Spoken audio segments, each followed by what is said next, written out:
असतो मा सद्गमय तमसो मा ज्योतिर्गमय मृत्योर्मा अमृतं गमय. Now the next one is the observing fluid friction. Here we need to take one glass and take some water in this and stir this water with the help of spoon, right? So here like this we have to stir the water. So we know that the water will around an axis. After some time stop stirring and observe what will happen here.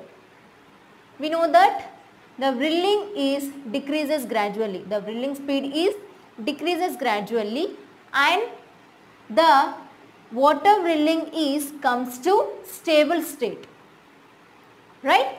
So here which force is responsible for stopping the rotation of water here? Why the water rotation is stopped here when we stop the stirring? Here we know that the frictional force between the liquid layers and between the liquid surfaces is in contact with the glass surface. That is responsible for the stopping the rotation of the water when we stop stirring, right? So here the frictional force between the liquid layers when we rotate this water, when we stirring this water, inside the liquid layers will form, right? Their frictional force will be applied and also the frictional force between the liquid layers, right? And that liquid layers and that is in contact with the glass surface.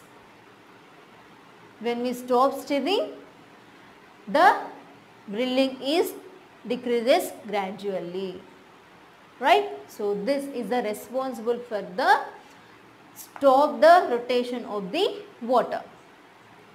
And we will also observe this rotation means like in oils and any other liquids we will observe this fluid friction.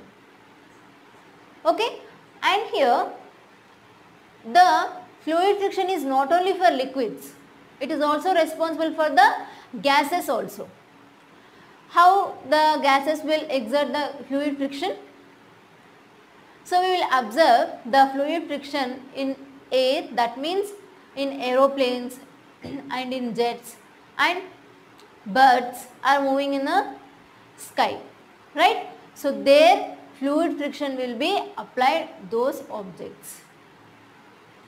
So here we can say that the fluid friction is not only responsible for the liquids, it is also applicable for the gases also, that means air. Okay, so here we can say that when we are applying the force on this object, the fluid friction is responsible for the motion of the object. Okay, this is a fluid friction.